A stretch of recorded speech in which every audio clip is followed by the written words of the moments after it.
All right. Well, good afternoon, everyone, and welcome to the CHAMPS webinar called What's the Joint Commission Changing About Breastfeeding Measurement?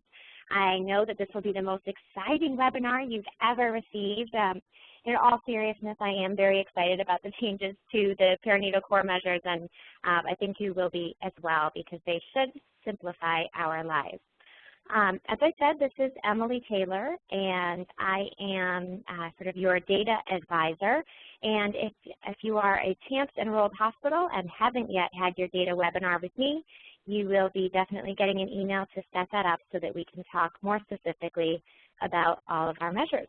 For those of you who have already had your webinar with me, today's information will be an amendment to our original discussion because Joint Commission has made some changes to perinatal core measure 5. Before we get started, I'd love to just find out who is on the line. So if we'll just go down the list that I can see on the WebEx, and then we'll ask for other call-in users. So I think I see Apexa and Laura, you're there? Yep. Hi, ladies. And Anne?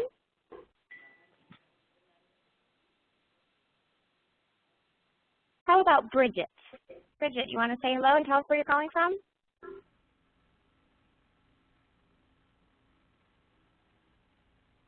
We might have some muted users.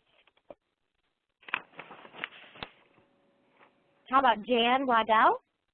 Hello, everybody. Hi, Jan. Hi, yes. Hi, where are you calling from today? I'm calling from St. Tammany Parish Hospital in Covington, Louisiana. Wonderful. Welcome. We're so glad you're on the call today. Thank you. Thank you. And Joan, do I see you? Yes, I'm here from Austin, West Bank. Hey, Joan, glad you're on today.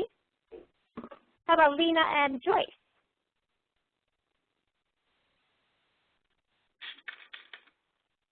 Lena and Joyce? Okay, they are on from Oshner North Shore. Lynn Nick, you there? Emily, some of these people don't have voice access, but Lynn Nick's from Truro, and I can see her name. She's on the phone.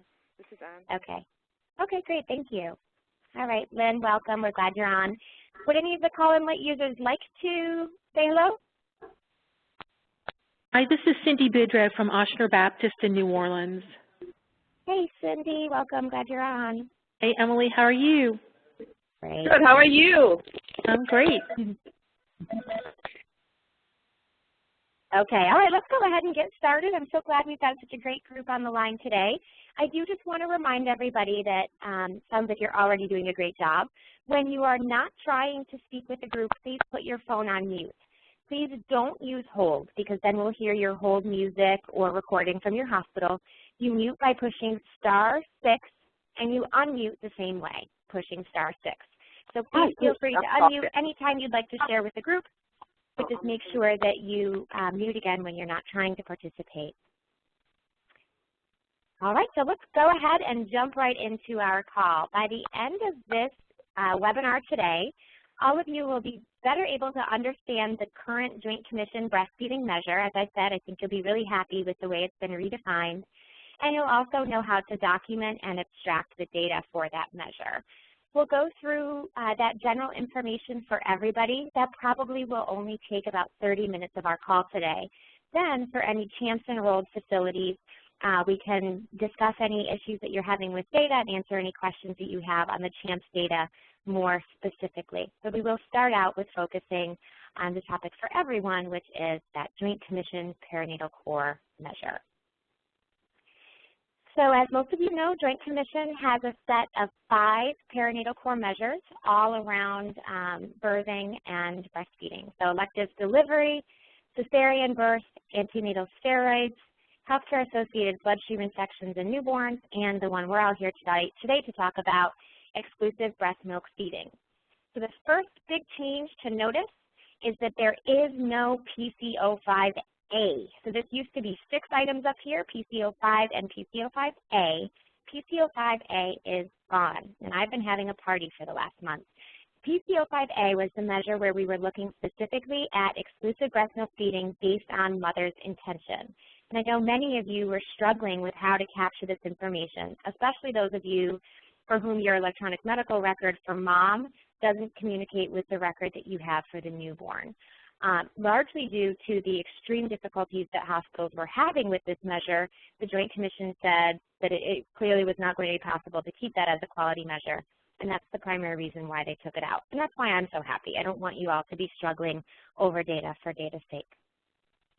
So the whole set of the perinatal core measures are mandatory for Joint Commission hospitals that have greater than 1,100 births per year. They are optional for smaller hospitals. And then any hospitals that are seeking the new Perinatal Center of Excellence certification from Joint Commission, you do have to do the measure as well, regardless of the number of births that you have per year. That information about this new certification program is available on the Joint Commission homepage if anyone is interested in learning more about that special certification. So exclusive breast milk feeding, the definition has remained the same. It's the newborns that were fed breast milk only since birth, that's your numerator, out of all the single-term newborns who are discharged alive from the hospital. So it looks, from this point, like it's exactly the same.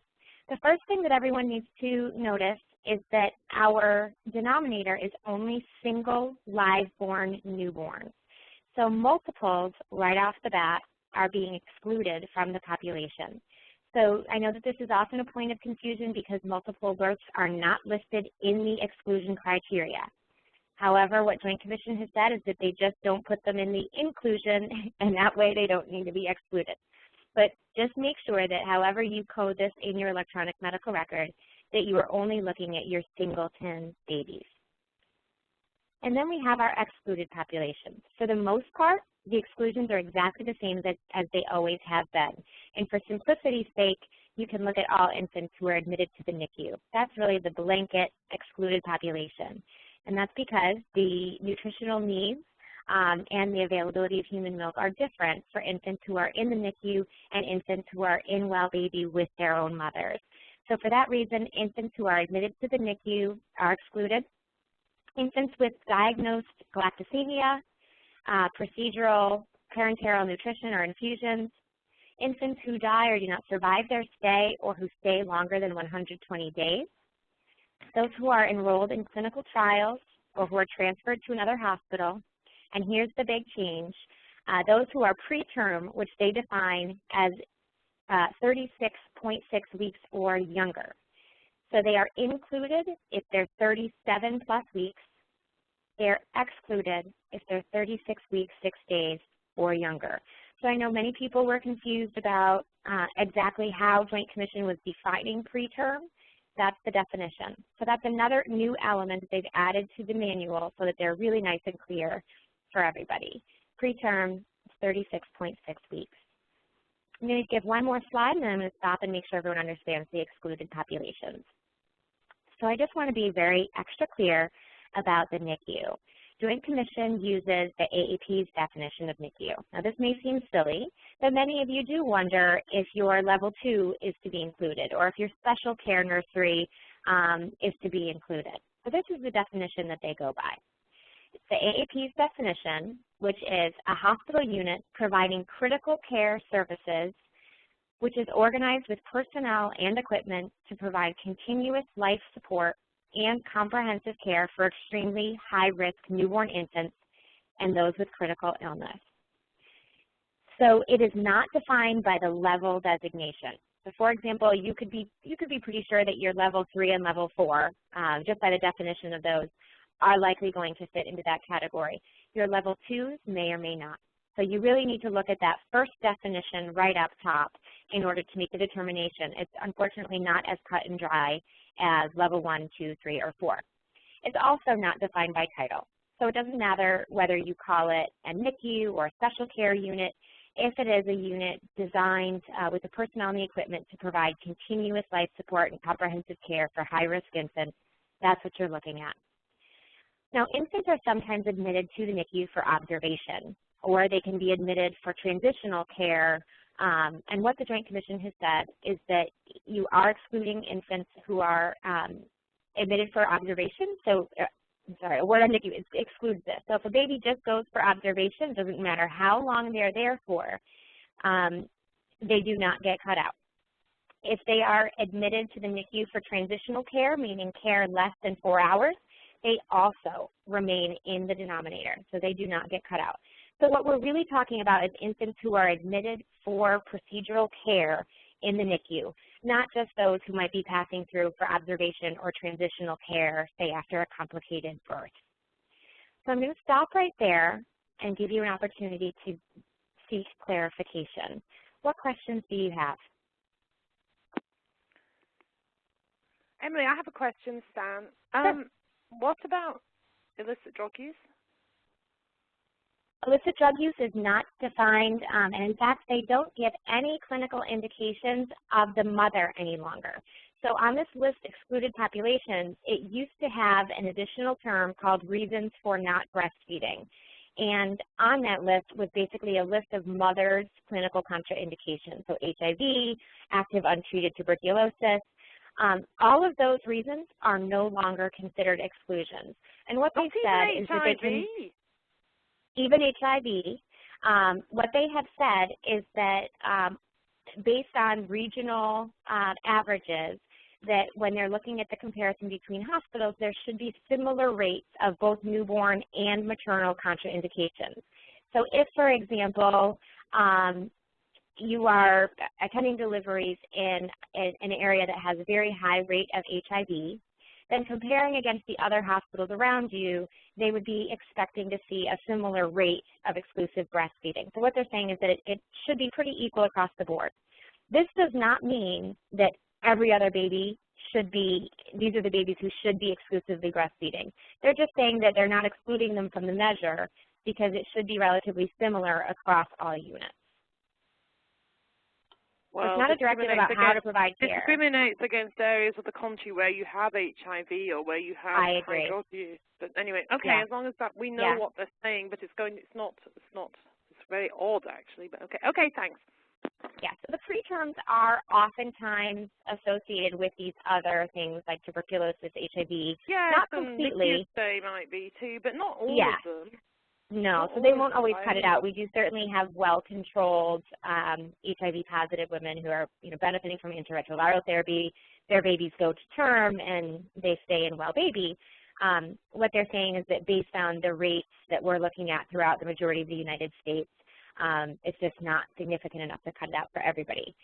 However, for the purposes of data collection, I think it's rather nice in that you don't then have to go through and make selections that complicate the ability to extract it. So you're really just looking at which infants get excluded. So if the mother's chart doesn't talk to baby's chart, you're really in trouble because you have to have a way of making sure that mom's status was in the chart before. Now, all of the exclusions have to do specifically with that newborn. So you don't have to go to any other chart, and nothing about mom necessarily needs to be documented in order to just get the data that the Joint Commission needs. So that was their goal. Other questions or clarification? Okay, all right, we're going to keep moving on. Oh, hi. Hi, this is Jan. So I just want to make sure I have this understanding. So only these criteria, which for most of us are going to be babies admitted to the NICU or death of the baby or less than 36 and 6 weeks and single birth. Those are going to be the populations that we're looking at. So all these other exclusions, it doesn't matter whether or not mom has had breast surgeries or has any history of substance abuse or adoption or anything like that. Those are no longer excluded like we used to exclude them. That is correct, Shan, exactly. So okay. I will just add to that, Emily? Knowing the indications, yes? I'm sorry, it's Cindy Boudreau. Okay. I just want to confirm that this goes into effect as of October 1st of this year. That's so when Joint Commission... They will accept it immediately. They're expecting that everybody must be in compliance by October 1. So if you make the transition now, that's ideal. Okay. But if you don't make the transition and you have your accreditation visit next week, you're still okay. Okay, great. So we can stop collecting data on 5A now. Yes, ma'am. Oh, awesome. Okay, great. Thank you for clarifying that. Yeah, good question. I would not have thought to have said that, so thanks for asking that. So I want to get back to what Jan and Ann were saying. Knowing the indications for supplementation or for any of the measures that we look at in the 10 steps to successful breastfeeding, like separation, skin to skin, those reasons are always important. In the world of quality improvement, we need to know what is causing us to deviate from our best practice so that we can decide whether that's something we need to improve or not. So my favorite example of this is a hospital that had incredibly high rates of supplementation in the first 6 hours of life, and they couldn't figure out how to get it down. So I thought, well, let's just take one day and identify, they had 6,000 births a year, so one day was a lot, identify why these babies are being supplemented. And lo and behold, there was a good clinical indication. They were hypoglycemic. However, they were blood sugar testing all babies within the first 30 minutes of life. And we know that babies are, they're unstable. They have not yet achieved homeostasis in the first few hours of life. So if you test asymptomatic newborns, many of them are going to show as being either high or low blood sugar at any given moment in time. So enough of them were testing as having low blood sugar that they were supplementing right away. Now, of course, all of us, would say, well, what about hand expression and trying to encourage them to latch on and skin to skin? We know those things. But what they were doing was seeing those very low rates of blood sugar, getting nervous, and supplementing the babies right away. Knowing that information helped us to know what we had to fix. We had to make sure that everybody understood which babies needed to be tested, which did not, when to test them, and then the next step was, okay, once we know that they do have low blood sugar, what's the appropriate way to respond from there? But all of the work that they were doing about, having the hand express and doing skin to skin, it was falling on deaf ears because the real issue was that they were testing the wrong babies and getting unnecessarily high levels of hypoglycemia. So that's just one example of why it's really important for you to know the indications. So, as Ann was saying, the HIV positive status, it's important for you to know really where you're looking at numbers that are immutable, numbers that, those are just families for whom breastfeeding is prohibited, or those where even if it's a little bit outside of your immediate control, like a lot of illicit drug use, you might want to be working in your community on programs for drug cessation and sobriety support. So knowing the indications are always going to be helpful for you in your quality improvement so that you can provide the best possible care. It's just that they're not excluded from this measurement per Joint Commission. Does that help? Okay. So monthly sample size. Most of you work at hospitals where you have PI departments who are determining all of your accreditation data for you. Whether or not you do, I want to make sure that you understand the sample size, especially if you're enrolled in CHAMPS, because we do ask you to collect PCO5 as your exclusive breastfeeding measure for CHAMPS. Rather than having to do two different things, we just do that one. So if you have more than 516 births per month, then you would need a sample size of 104. So you can see in the graph on the screen, the left side is the total monthly population, and the right side is the sample size. Okay? So think about how many births you have per month, and then move over to the right and see what that would mean for you.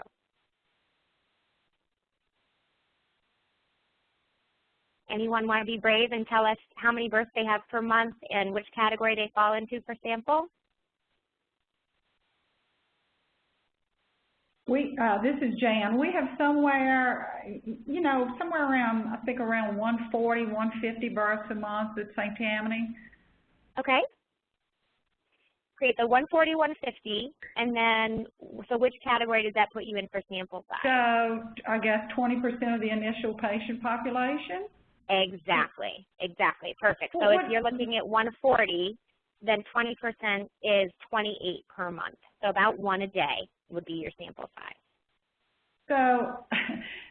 So what you're saying is, like what I do right now, I have to hand tally all of this, and I go through every patient every month to do all of this. Now you're saying I only have to do approximately 28 patients a month? Is that what you're saying? So the minimum requirement from Joint Commission is 20%, yes. Now your hospital may want you to do it differently, but the minimum requirement is 20%. And Jan, you are not yet enrolled as a CHAMPS hospital, is that right? No, we are not. Okay. Well, Jan, I will be happy to send you some information about how to make some tweaks in your EMR so that it will auto-populate this data for you and just create a report. That would be wonderful. Yeah, we don't ever want any of you to be. Which hospital are you at?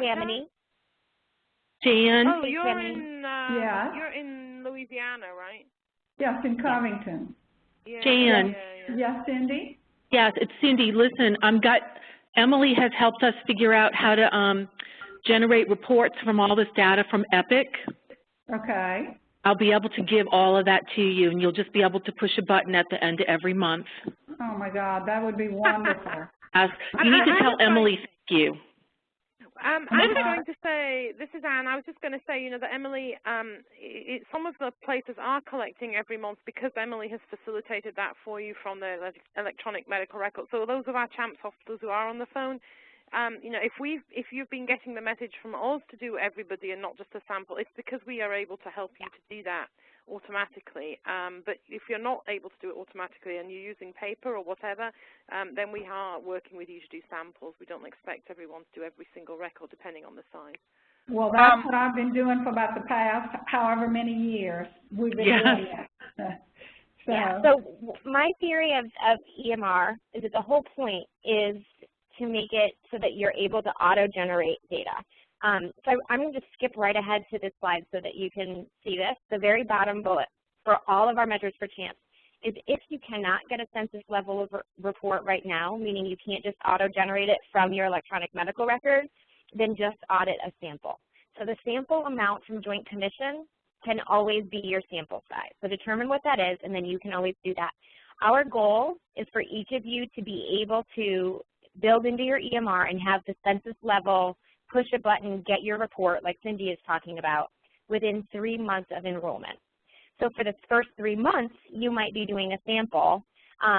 If it just turns out that it's such a huge bear or your EMR system is just too old or you're updating next year and they won't let you change anything, then a sample will always be something that we welcome. We don't want to make this a crazy headache for you. We want you to focus on making the practice improvements.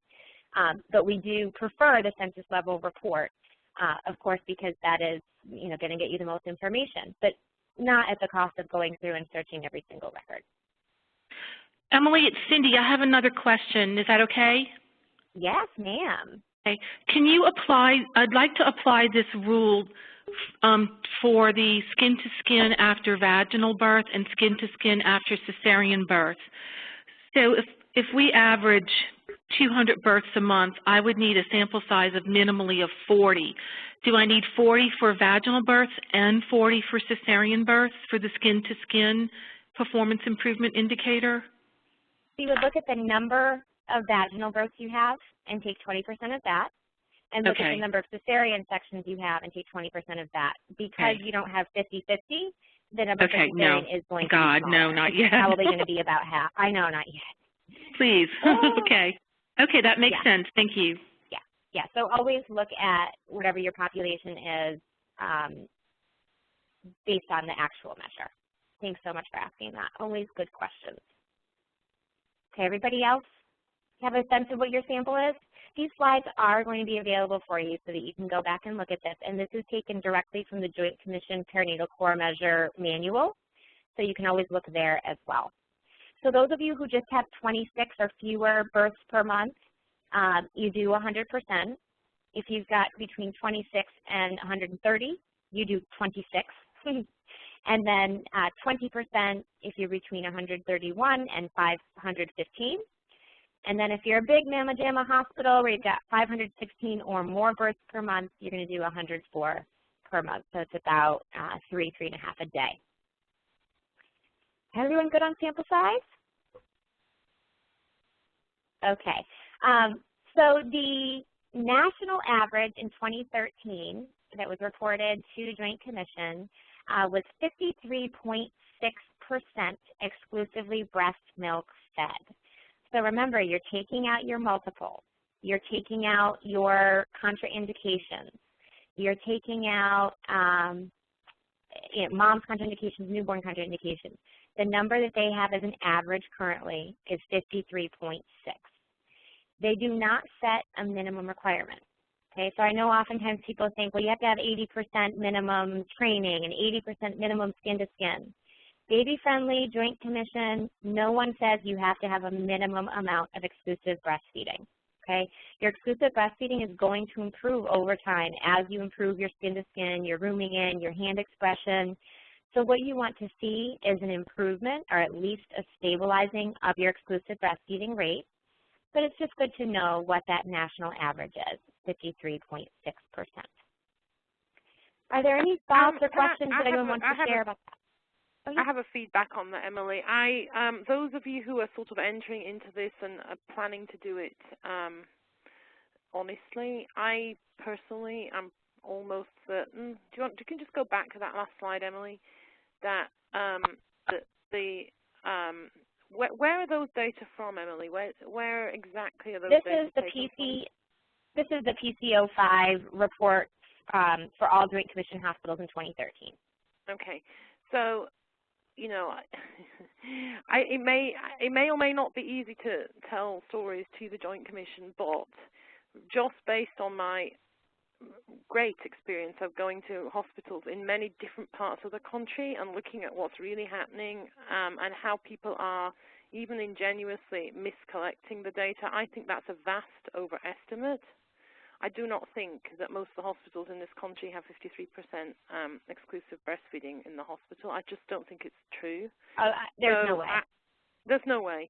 I mean, and when I am working, you know, many of the hospitals I've been working with are hospitals, for example, in the Best Fed Beginnings project, which were at the end of completion of the baby-friendly pathway and should have had, relative to other hospitals, high exclusive breastfeeding rates, and they were not at 53%.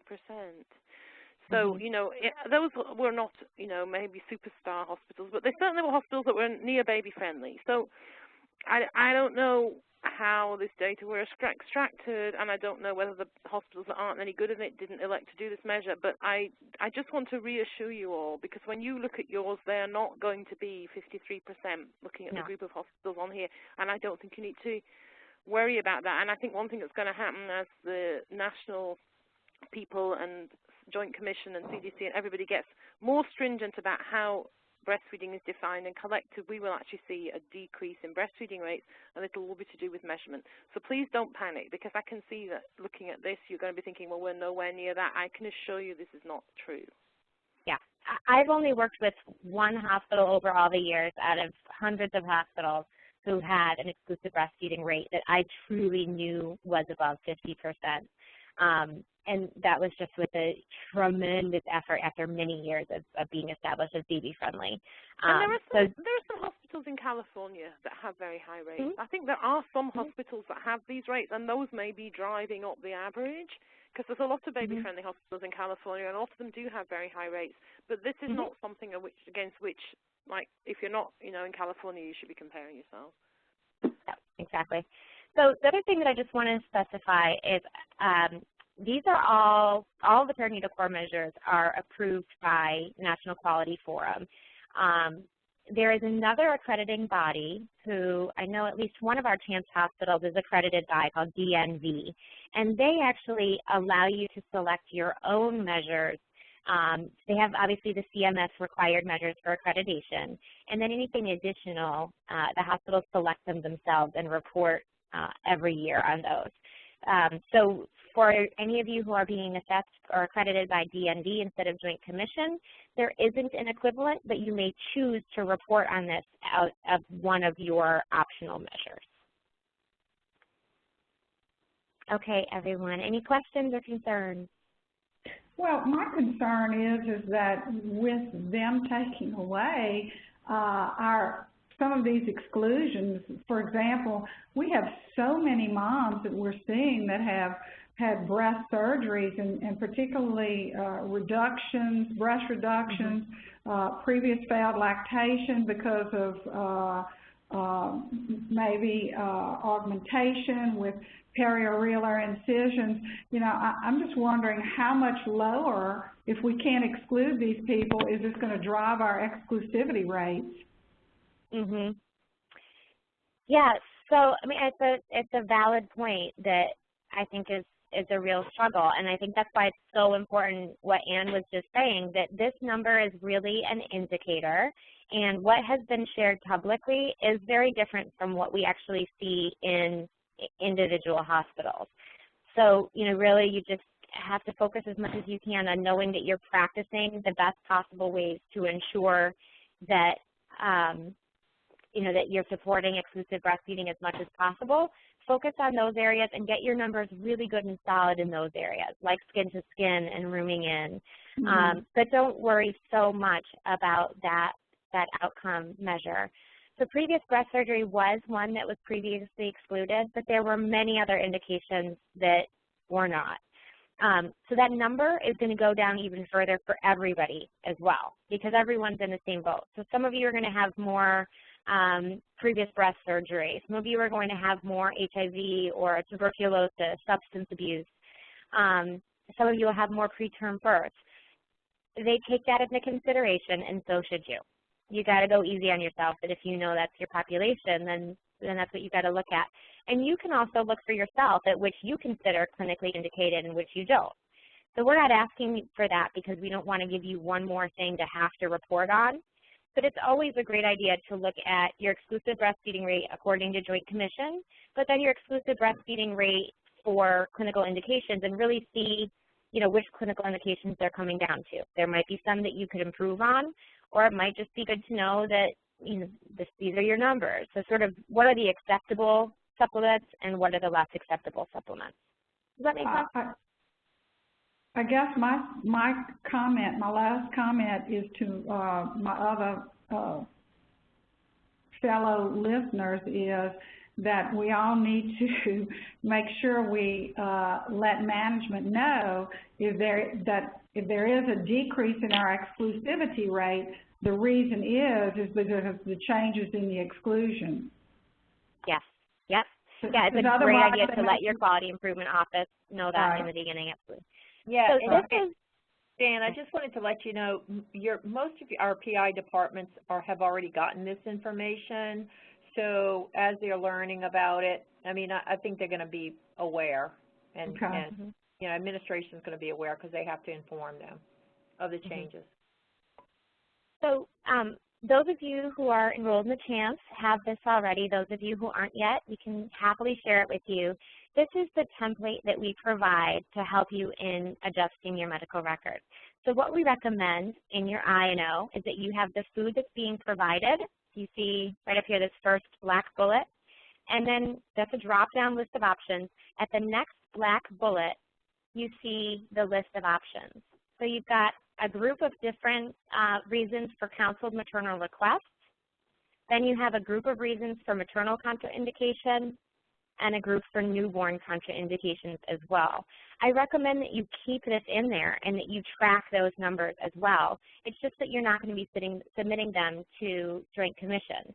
And then, you know, as your business offices or your quality improvement offices are coming to you saying, what the heck, your exclusive number is so much lower, you can explain, look, this is the number that we were excluding before for this, this, and this, and since they're not excluding them anymore, but look, we still have these numbers. So you're able to back it up and explain why there is that difference. But more importantly, you're able to identify any areas where you can offer some additional support for your patients. Okay, so as Cindy was saying, you can just plug that right into your EMR template. You have all the choices right there. And those are all directly from the Academy of Breastfeeding Medicine's reasons for acceptable supplementation. So we have the clinical, and then we have others that would not be considered clinical contraindications. Questions? Okay, so at this point, I am going to transition over into some of the CHAMPS measurement updates that I want to make sure everyone in CHAMPS hears loud and clear, and say thank you so much for everybody who participated who is not enrolled in the CHAMPS project. You're welcome to stay on and learn if you like, or you're also welcome to go, as this information really does apply specifically to how we are reporting the TAMPS data. So I'm going to give everybody a moment to adjust and let anyone who's hanging up make the beeping sound, and then we'll get started with the TAMPS data update. So thanks again for participating, and be in touch. Thank you so much. Thank you. Okay, so let's just jump right in here. I want to touch base with everyone and remind you that we are looking for you to report your data monthly by the 15th of the following month. So for example, today is June 3rd. You've got 12 more days to get your May data together and submit it.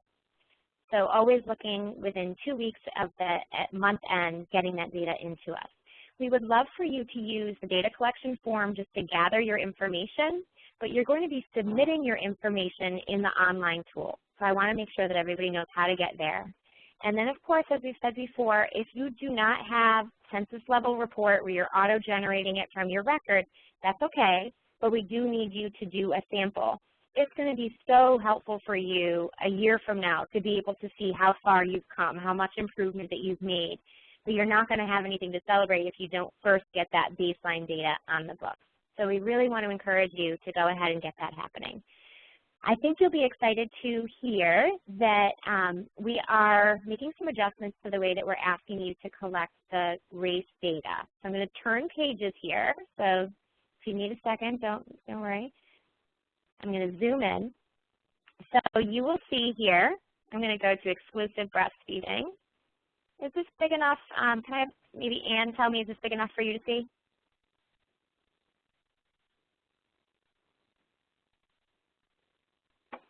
Sorry, did you ask me? I was on mute. Yes, it's not big enough for me to see. It's not big enough. Okay. But I'm old and I wear glasses. I can, if I peer at it and slam my face against the screen, I think you should. Can you enlarge it a bit, or can I? Maybe we can enlarge it. I'm enlarging it on my screen. Maybe it's not. Okay. So in the upper right corner, there's a plus and a minus sign. Yeah, I can enlarge it, and I can see it when I've enlarged it myself. Okay. Maybe that's the issue. Is I can't enlarge it for you. So everyone, plus, plus, plus.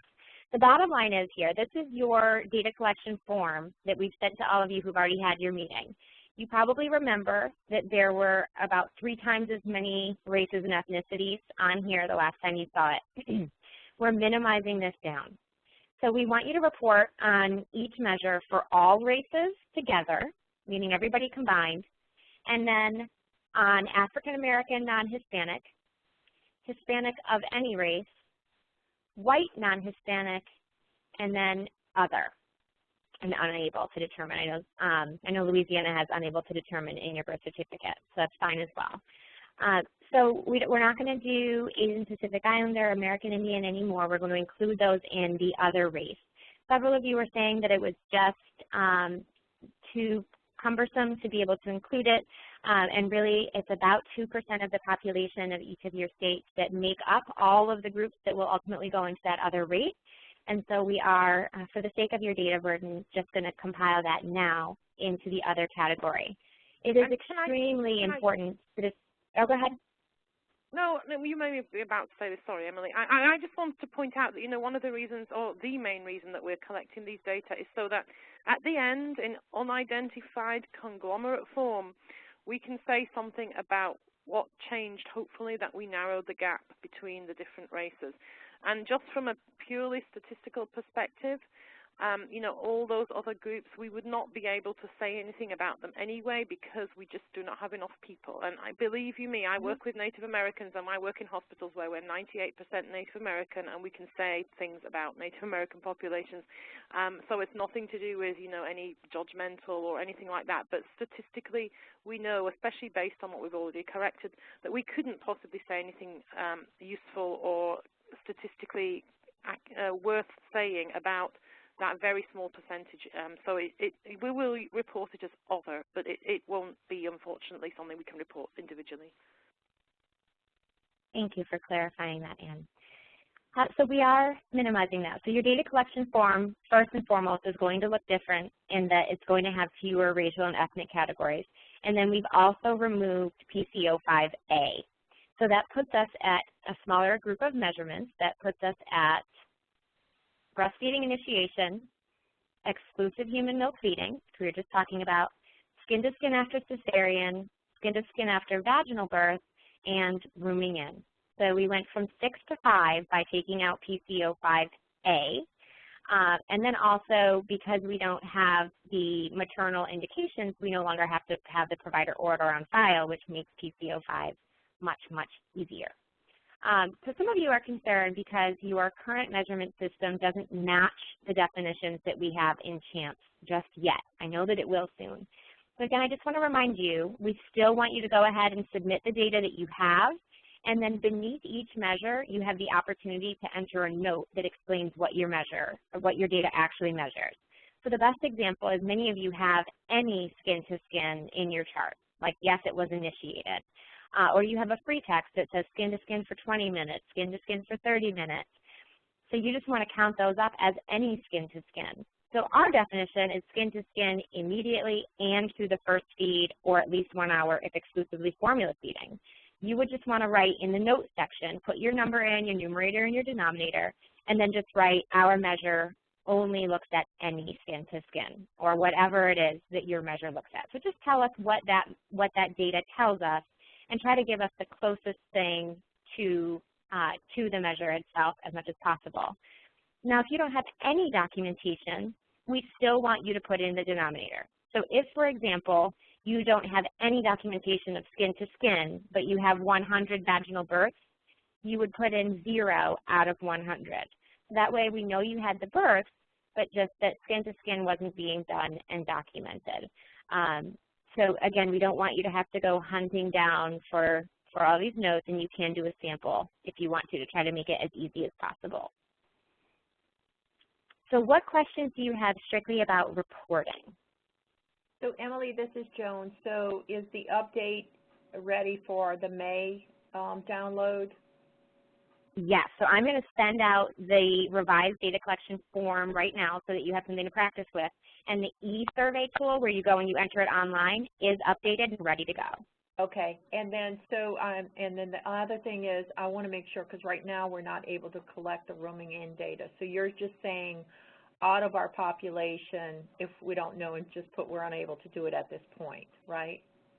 Because I know so I would like you to put 0 as a number, so that we have a number to start with. Yeah, right. And then in the note just write because we're not documenting it. Okay, great. So we know that there may be some moms and babies who do stay together, but you know, the old adage, if it's not documented, it's not done. And as it says on the first page of your data collection form, you know, we want to see you at your ugliest. It's like when you go to the dermatologist, you want your skin rash to be the worst that it's ever been so that they can see exactly how to help you. If you go in and it's all nice and clear, they're not going to know how to help you. And your before and after pictures aren't going to show much, but you knew you were really struggling, and your before and after pictures don't show you that. So it's the same kind of thing here. You can show us your worst. You can put those zeros in. If it's truly not documented in your chart, put those zeros in and make a note of it so that we can look back and remember the context of exactly what was happening. But really take a nice before and after picture that's going to show you how much you improve, remembering that no one outside of our faculty is ever going to see that individual level data.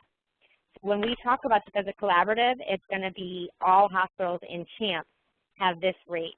It's not ever going to be North Shore, Ochsner is this, and Toro is that. Okay? So feel free to get ugly on that. So I also want to just provide this opportunity to check in if anyone has any questions about the measures at all.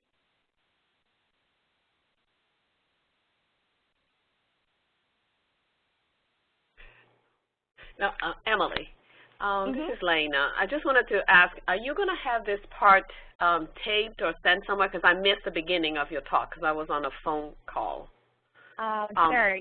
Yes, I believe this is recorded and will be on the CHAMPS website, which is champsbreastfeed.com or .org, Opexa? .org. Oh. Great. Champsbreastfeed.org, or both. Champs Breastfeed, okay, you'll get it. Sorry. I don't want to ask anything because okay. I know you went over the PCO5, so I'll just look at it. Okay, I did, but also, you know, if you have what I usually find is that if you have a question, other people could use clarity on it as well.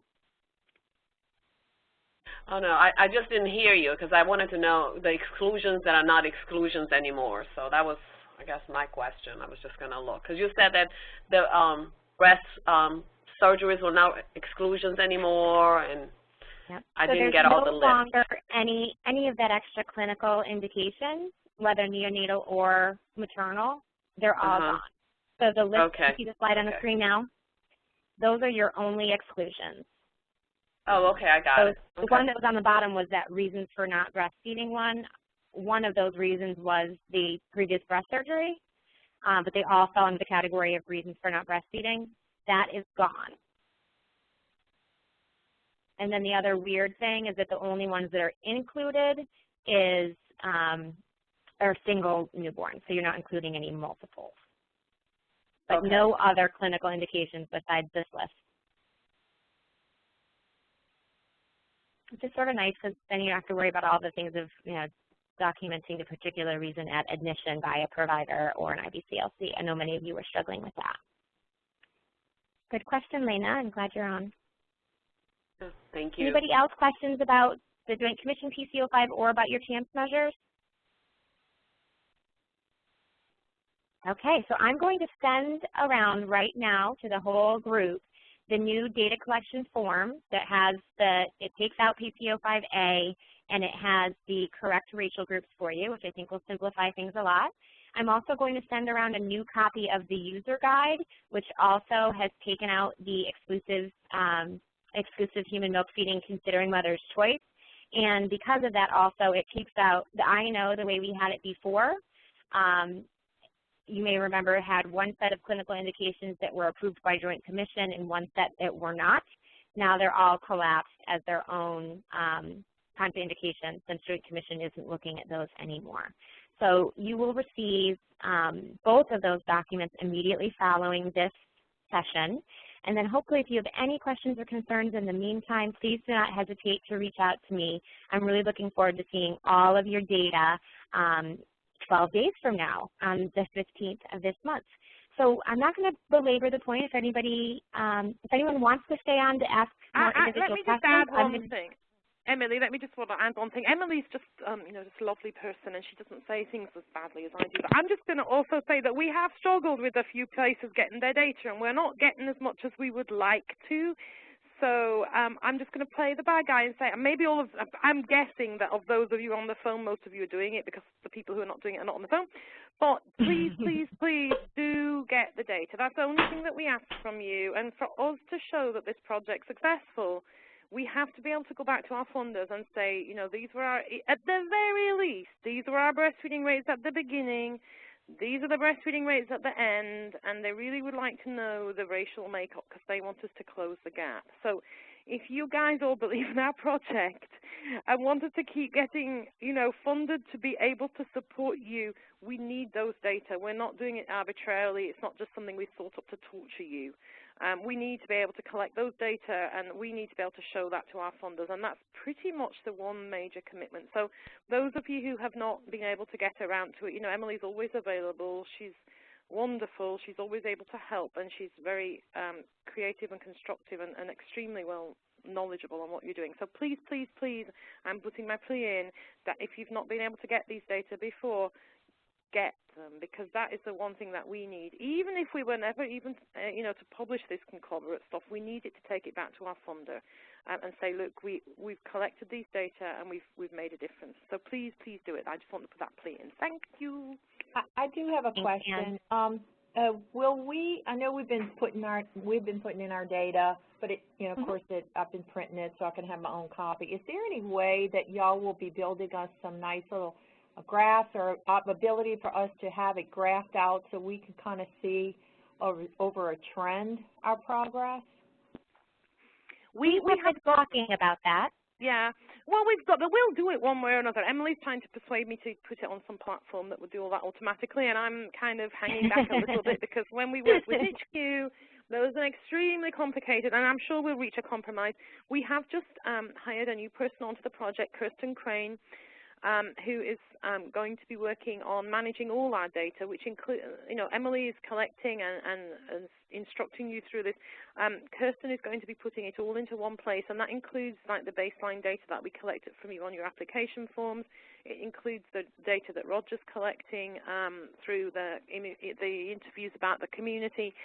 We will have all of that in one place, and it won't be difficult for us to do charts from that, whichever format we collect it in.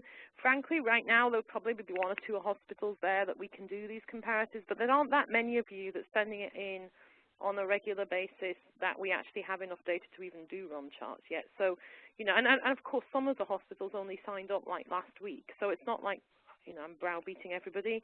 But yes, I mean, the short answer is yes, we'll be able to do that. We haven't done it yet because we're still really focusing. We have your data. If we have your data, we can create something at some point. But right now, I mean, I've barely looked at the actual percentages. I'm mostly looking at, why are half our hospitals not reporting anything. So that has been our focus. As we get more and more people to report more and more data, at least then we'll be able to start doing something. I will tell you, Kellogg is actually coming to do a site visit with us shortly at our institution.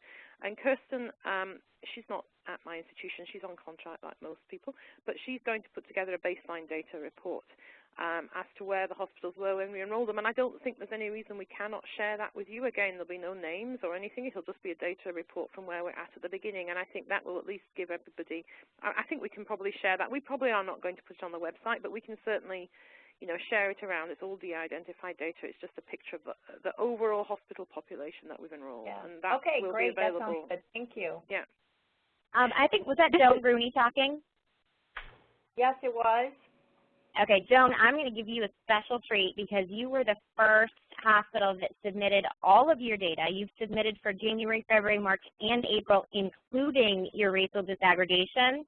I'm going to send you my Excel that I have for you guys, which does include your first 4 months in a run chart form, and then you can add to that while we figure out what we're going to do in the meantime. Does that sound good? That's great. Thanks. You bet. So all of you, look, if you do such great things like getting all your data in, we do extra things for you.